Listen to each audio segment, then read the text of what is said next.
Hello and welcome to online Adobe study one से bad for learning. दोस्तों स्वागत है आप सभी का online Adobe study YouTube channel पर। इस वीडियो में हम बात कर रहे हैं एक बड़ी और लेटेस्ट अपडेट के बारे में जो कि संबंधित है यूपी टीजीटी एग्जाम को लेकर। यूपी टीजीटी एग्जाम के साथ साथ अगर बात की जाए टीजीटी एग्जाम की कट ऑफ के बारे में, 4 लाख छात्रों पर कट ऑफ को लेकर डिटेल में बात करेंगे। चैनल को सब्सक्राइब करके बेल आइकन को दबा लेना, वीडियो को लाइक कर देना जिससे कि आपको रियल ऑथेंटिक जानकारियों के notification online Adobe study YouTube channel के माध्यम से मिलते रहें। उत्तर प्रदेश शिक्षा सेवा चयन आयोग के माध्यम से टीजीटी और जो पीजीटी की परीक्षा है फाइनली आखिरकार संपन्न करा ली गई है। संपन्न करा लेने के बाद सबसे ज़्यादा जो प्रोसेस था वो कट ऑफ को लेकर है। पीजीटी का तो रिजल्ट भी आ गया है लेकिन आयोग ने पीजीटी की ऑफिशियल कट ऑफ अभी घोषित नहीं की है। वजह मैं आपको आगे बता दूंगा। बहुत सारे अभ्यर्थी इस बात को लेकर तो परेशान थे ही, लेकिन अब टीजीटी की कट ऑफ को लेकर बात कर लेते हैं। 4 लाख छात्रों पर टीजीटी की कट ऑफ की घोषणा के बारे में, जहां पे हम बात करेंगे आप सभी के लिए कितने प्रश्नों पर आपको जो नौकरी है मिल सकती है। जनरल हो, ओबीसी हो, एससी हो या एसटी हो या पीएच हो, इन तमाम चीज़ों को लेकर आप सभी के लिए जो कट ऑफ की अनाउंसमेंट है वो मैं आपको बताने जा रहा हूँ। क्योंकि एग्ज़ाम होने के बाद सबसे ज़्यादा अभ्यर्थियों ने एक ही सवाल पूछा कि सर अब सेफ कट ऑफ क्या रह सकती है। बहुत सारे अभ्यर्थियों ने मुझे लगातार कमेंट्स के माध्यम से बताया कि सर एग्ज़ाम का जो पैटर्न है वो काफ़ी ज़्यादा टफ आया। कुछ अभ्यर्थियों ने कहा कि सर हम काफ़ी लंबे समय से तैयारी कर रहे थे तो एग्ज़ाम के पैटर्न से इतनी ज़्यादा दिक्कत नहीं आई। तो मिले जुले कहीं ना कहीं कहे जा सकते हैं कि आप सभी को चीज़ें देखने के लिए मिली, जहाँ पे कट ऑफ को लेकर बहुत सारी चीज़ें आई, बहुत सारी बातें निकली। अब अच्छी बात यह है कि उत्तर प्रदेश शिक्षा सेवा चयन आयोग ने इन अभ्यर्थियों का 4 साल पुराना जो वनवास है वो समाप्त कर दिया है। और आपके लिए जो कट ऑफ को लेकर हम बात कर लेते हैं, क्योंकि एग्ज़ाम होने के बाद सबसे ज़्यादा सवाल कट ऑफ को लेकर ही बना हुआ था। और पीजीटी की कट ऑफ के बारे में जो अभ्यर्थी मुझसे पूछ रहे थे मैं उनको बता दूं, फिर इस पर बात करेंगे। देखो असल में पीजीटी की जो कट ऑफ है वो आयोग ने इसलिए जारी नहीं की है कि पीजीटी की कट ऑफ को लेकर एक दिक्कत आ रही थी। दिक्कत ये आ रही थी कि उत्तर प्रदेश शिक्षा सेवा चयन आयोग के माध्यम से क्या किया गया कि अभी आपकी परीक्षा हुई है ना, लेकिन जो टीजीटी की परीक्षा होती है वो एकीकृत परीक्षा के आधार पे आपका चयन होता है, यानी कि एक ही एग्जाम के आधार पे। लेकिन पीजीटी में चीज़ें अलग हैं। पीजीटी में चीज़ें इसलिए अलग हैं क्योंकि वहाँ पर आपका एग्जाम के बाद इंटरव्यू होता है। तो आयोग ने इंटरव्यू की वजह से आप सभी के लिए जो कट ऑफ की अनाउंसमेंट है वो नहीं की है। पहले आपके इंटरव्यू होंगे, इंटरव्यू होने के बाद आप सभी की जो कट ऑफ है वो अनाउंस की जाएगी। आयोग ने इंटरव्यू का शेड्यूल भी जारी कर दिया है और उसके बाद आप सभी सारी चीज़ें देख भी सकते हैं आयोग की ऑफिशियल वेबसाइट पे जा कर के। अब बात कर लेते हैं कट ऑफ के बारे में, जो कि है टीजीटी की कट ऑफ को लेकर। मेल और फीमेल दोनों की बात करेंगे, लेकिन इसके साथ हम बात करेंगे सीटों की संख्या के बारे में, क्योंकि सीटों की जो संख्या है वो भी काफ़ी ज़्यादा महत्वपूर्ण है इस कट ऑफ को बनाने के लिए, समझाने के लिए। आप जानते हैं कि इंग्लिश में आपके 511 पद हैं, सॉरी 511 आपको देखने के लिए मिलती हैं सीट, ठीक है। अगर बात की जाए बालिका वर्ग के अंदर तो 46 हैं, टोटल मिला के 557 है। ये डाटा ऊपर नीचे हो सकता है क्योंकि ऑफिशियल वेबसाइट से लेकर के हमने टाइप किया है। 100% एक्यूरेसी लाने की कोशिश है। अगर कहीं पर टाइपिंग मिस्टेक हो तो मैं आपको बता दूंगा। हिंदी में 509 पद हैं, इसके अलावा 48 पद फीमेल के हैं, टोटल मिला के 557 है। साइंस के अंदर 499 पद हैं जिसमें 41 पद फीमेल के हैं, 540 पद जो है वो मेल के हैं। मैथमेटिक्स के अंदर 508 पद हैं, इसके अलावा 25 पद जो हैं वो आपकी फीमेल के हैं। 533 जो पद हैं वो आपको देखने के लिए मिलते हैं मैथमेटिक्स के अंदर। सोशल साइंस में टोटल 383 पद हैं, 337 पद मेल के, 46 फीमेल के। संस्कृत के अंदर टोटल 291 पद हैं जिसमें 264 पद मेल के हैं, 27 पद फीमेल के हैं। होम साइंस के अंदर 179 पद हैं जहाँ पर 40 होम साइंस के लिए फीमेल के लिए और 139 मेल के लिए। फिजिकल एजुकेशन जिसका एग्ज़ाम सबसे पहले आप सभी के लिए करवाया गया था 3 तारीख को, तो उसमें आपके 157 है और 13 पद हैं फीमेल, तो टोटल मिलाकर 170 पद हो जाते हैं। ये पद आपको ऑफिशियल वेबसाइट पर भी मिल जाएंगे, आप चाहें तो वहाँ से भी देख लेना। आर्ट के अंदर 132 हैं और 148 टोटल हैं। बायोलॉजी में 49 और 150 है। इसी तरीके से एग्रीकल्चर के अंदर टोटल 47 है। कॉमर्स के अंदर 38 है। म्यूज़िक के अंदर की बात की जाए तो 23 हैं। इसी तरीके से उर्दू की बात की जाए तो यहाँ पे आप सभी के लिए 13 पद हैं। ये संगीत वोकल की बात की जा रही है और ये इंस्ट्रूमेंट की बात की जा रही है ना। यहाँ पे आपके लिए जो पदों की संख्या लिमिटेड ही है। टोटल पदों की संख्या 3213 मेल, 326 फीमेल, टोटल मिला के 3539 पद हो जाते हैं टीजीटी के अंदर। तो ये तो बात हो गई आप सभी के लिए पदों की संख्या के बारे में। अब बात कर लेते हैं कट ऑफ को और मेरिट को लेकर। देखो मेरिट जो है आप सभी के लिए 3 पॉइंटों पर काफ़ी ज़्यादा निर्भर करती है और ये काफ़ी ज़्यादा निर्णायक साबित होते हैं आपके एग्ज़ाम को बनाने के लिए, आपके क्वेश्चन को लिए और आपके क्वेश्चन के आधार पे चीज़ों के लिए। देखो सबसे पहला पॉइंट होता है कि एग्ज़ाम में कितने अभ्यर्थियों ने आवेदन किया है। तो आवेदन करने वाले अभ्यर्थियों की संख्या तकरीबन 8 लाख है, ठीक है? हम एक अप्रॉक्सिमेटली लेकर के चलेंगे 8 लाख के समथिंग है। अब पंजीकृत तो इतने थे, लेकिन उसके बाद एग्ज़ाम देने कितने जाते हैं हम रफली लेकर के चलते हैं कि 4 लाख के आसपास अभ्यर्थी परीक्षा दिए होंगे।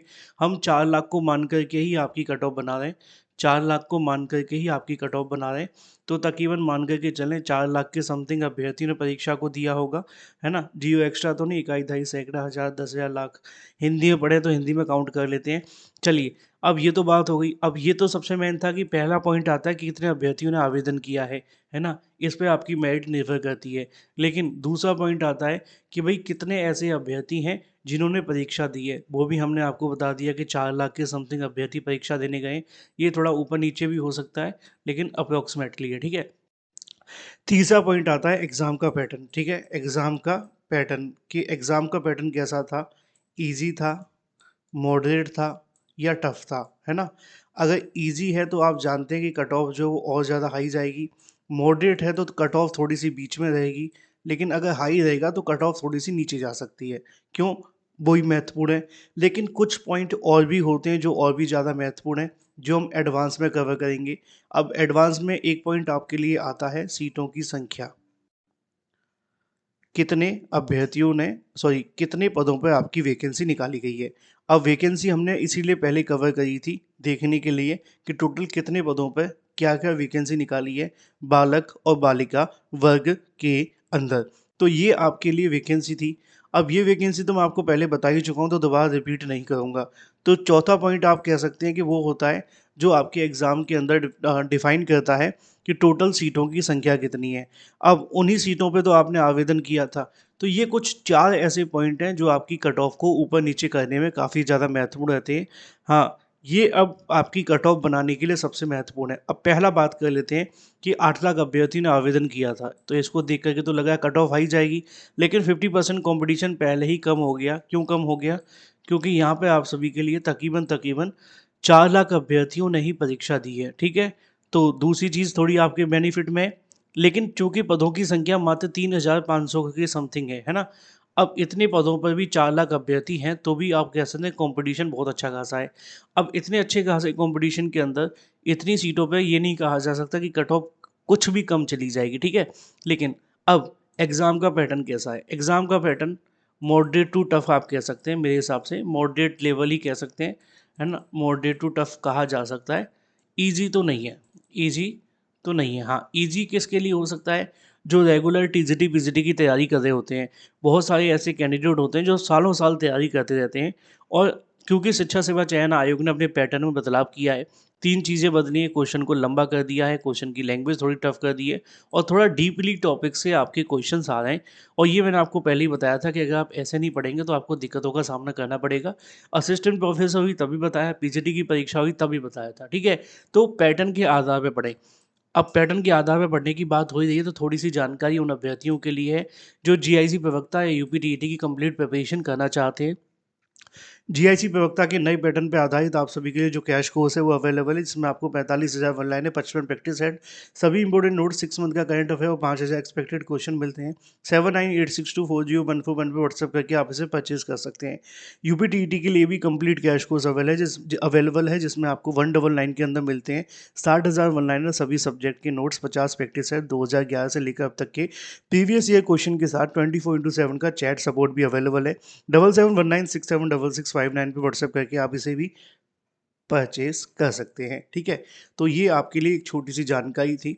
अब थोड़ी-सी बात कर लेते हैं भई कट ऑफ के बारे में। हमने बहुत सारी चीज़ें डिस्कस कर ली हैं कि कट ऑफ किसकी वजह से हाई जा सकती है, किसकी वजह से कट ऑफ कम जा सकती है। तो ऑलमोस्ट हम अब निष्कर्ष की तरफ जा चुके हैं।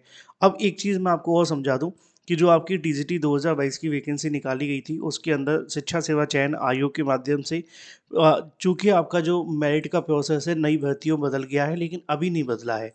अभी आपके वही आधार पे बनेगी, यानी कि टोटल 500 नंबर के आपके एग्ज़ाम होंगे। अब जो मैं आपकी कट ऑफ बना रहा हूँ, वो नंबर मैं आपको नंबर के आधार पे नहीं बताऊँगा, ठीक है? क्योंकि 500 में से अगर मैं नंबर बनाने बैठूँगा तो बहुत मुश्किल हो जाएगा। हम आपको जो बताएँगे वो सेफ क्वेश्चंस बताएँगे कि कितने क्वेश्चन आपके सही हो रहे होते हैं। क्योंकि जितने क्वेश्चन आपके सही हो रहे हैं, उसके आधार पे बात करेंगे। मुझे बहुत सारे अभ्यर्थी मैं कई बार कट ऑफ की जब वीडियो बनाता हूँ तो एक बात मैं आपको समझाता हूँ कि मैंने बहुत सारे ऐसे कैंडिडेट्स मिले हैं, जो जब परीक्षा देने जाते हैं तो उनके मान लो कि अगर 100 क्वेश्चन सही हो रहे हैं, परीक्षा केंद्र से निकलने के बाद ही 95 रह जाते हैं। ऑटो में बैठते हैं, घर आते हैं, 90 रह जाते हैं। फिर उसके बाद घर आने के बाद किसी यूट्यूब चैनल से मिलाते हैं, फिर 88 रह जाते हैं। फिर थोड़ी देर के बाद क्या करते हैं कि कुछ चीज़ें और कोशिश करते हैं, तो 86 रह जाते हैं। ऑफिशियल आंसर की आती है, तो लौट करके 80 आ जाते हैं। तो जो अभ्यर्थी इस बात को लेकर परेशान होते हैं ना, किसी ने कहा कि नहीं हमारे तो 100 सही हो रहे हैं, हमारे 105 सही हो रहे हैं, तो ये एक तरीके का कह सकते हैं कि अभी उन्होंने चीज़ों को अच्छे से वेरीफ़ाई नहीं किया। जब वो वेरीफ़ाई करेंगे तो ये आंकड़े और ज़्यादा कम हो जाते हैं। तो इस बात का ध्यान रखना, कभी भी अगर आपको कोई बता रहा है तो ये तो हमेशा प्रोसेस में आएगा ही आएगा, ठीक है? ये मैंने कई बार आपको समझाया होगा, अगर आप हमारे रेगुलर व्यूअर होंगे तो आपको पता होगा। अब मैं आपको सबको समझा चुका हूँ, ठीक है? कौन-कौन से एग्ज़ाम की परीक्षा हो चुकी है वो आप जानते हैं, मैंने सारा का सारा लिख दिया है, क्योंकि सिर्फ़ इन्हीं सब्जेक्ट की हम कट ऑफ बताएँगे, क्योंकि सब्जेक्ट तो बहुत सारे होते थे। जैसे कि अगर मैं आपको समझाने की कोशिश करूँ, इस बार 1-2 सब्जेक्ट मिस हैं, है ना? तो सिलाई का जो था वो इस बार नहीं है, है ना? सिलाई वाला इस बार नहीं है, और भी वो कुछ होते हैं जो वो नहीं थे अवेलेबल, बट जो है उन पे बात करेंगे, ठीक है? तो ये सारे के सारे सब्जेक्ट्स हैं जो आप सभी के एग्ज़ाम हुए हैं। अगर किसी का कोई रह जाए तो मुझे कमेंट करके बता देना, ठीक है? चलिए, अब इधर आपकी मेल है, इधर फीमेल है, इधर आपकी कट ऑफ है, ठीक है? वो समझ लेते हैं हम क्या प्रोसेस है। देखो, फिज़िकल एजुकेशन की कट ऑफ की बात की जाए तो 97 से लेकर के 101 के समथिंग जा सकती है, ठीक है। ईडब्ल्यूएस के अंदर बात की जाए तो 95 से लेकर 99 के समथिंग। एससी एसटी की बात की जाए तो वो आपकी कट ऑफ लिखिए 93 से लेकर 98 और 90 से लेकर 92 के समथिंग आपको देखने के लिए मिलेगी। म्यूजिक की वोकल की बात की जाए तो यहाँ पे 104 से लेकर 108, 101 से 105 और 99 से 102, 96, 99 के समथिंग रह सकती है। मैं आपको फिर बता दूं कि 2-3 नंबर ऊपर नीचे कम ज़्यादा हो सकते हैं, इस बात का ध्यान रखना, ठीक है। म्यूजिकल इंस्ट्रूमेंट की बात की जा रही है तो यहाँ पर 99 से लेकर 103 के समथिंग। ईडब्ल्यूएस में 97 से लेकर 102, दोनों की ईडब्ल्यूएस और ओबीसी की हम बात करें, और 96, 99 से लेकर 90, 94 के समथिंग रह सकती है। हिंदी में 102 से लेकर 107, ईडब्ल्यूएस में 100 से लेकर 104, और ओबीसी में भी सेम। एससी एसटी के लिए सेम ही हो सकती है, कोई ज़्यादा डिफरेंस आएगा नहीं, सीटों की संख्या भी नहीं होगी किसी किसी में। अच्छा ये भी होगा, किसी में ना सीटों की संख्या ही नहीं होगी, लेकिन हमने टोटल सबका लेकर के कर दिया है, क्योंकि इतना फिर डाटा वेरीफाई करने में बहुत समय लगता। मैथमेटिक्स की बात की जाए 95 से लेकर 99 के समथिंग, 94 से 97 और 93 से लेकर 96 के समथिंग। और अगर बात की जाए 98 से लेकर 104 और 94 से लेकर 97, 93 से लेकर 96, ये एक एक्सपेक्टेड कट ऑफ है, एक्सपेक्टेड कट ऑफ है। जब ऑफिशियल कट ऑफ आएगा तो हो सकता है चीज़ें थोड़ी बदलाव होंगी, थोड़ी बदलेंगी, है ना? उर्दू में 97 से लेकर 100, 94 से लेकर 97 और 93 से लेकर 96। इंग्लिश में 95 से लेकर 100 और 94 से लेकर 98, 93 से 95, ठीक है? इसी तरीके से अगर बात की जाए जनरल के अंदर एसएसटी में 104 से लेकर 110 जा सकती है, 102 से लेकर 106 भी जा सकती है, और 99 से 103 भी जा सकती है। ये आपके लिए कट ऑफ निकल कर के आ रही है। मैंने फिर बता दूँ आपको, ये एक्सपेक्टेड कट ऑफ है, 2-3 पॉइंट ऊपर नीचे जा सकती है, इसमें कोई संशय नहीं है, क्योंकि अभी जब तैयार की जाती है तो अभ्यर्थियों से मिले आंकड़े के आधार पर चीज़ें तैयार की गई हैं। संस्कृत में 107 से लेकर 110, 104 से 109, 103 से 105। इसी तरीके से अगर बात की है साइंस के अंदर 90 से लेकर 96, 89 से 85, सॉरी 89, 88 से लेकर 94। कॉमर्स में 102, 106, 101, 105, 100, 104। बायोलॉजी में 95 से 100, 93 से 95 और 92 से लेकर 94। एग्रीकल्चर में 98 से लेकर 100, 97 से लेकर 99 और एससी एसटी में 96 से लेकर 98। ड्राइंग में 91, 95, 89, 83 और 86 से लेकर 90 और 84 से लेकर 90 के समथिंग ही रह सकती है। तो ये पूरा का पूरा कट ऑफ को लेकर सिनारियो है। एक एक्सपेक्टेड कट ऑफ पे आप किस तरीके से चीज़ों को समझते हैं, क्या लगता है, क्या आपको समझ में आ रहा है, कमेंट करके बताना। चैनल को सब्सक्राइब करके बेल आइकन को दबा लेना और वीडियो को लाइक कर देना। फिलहाल आपके नंबर कितने बने हैं ये भी बता देना। Thank you for watching this video.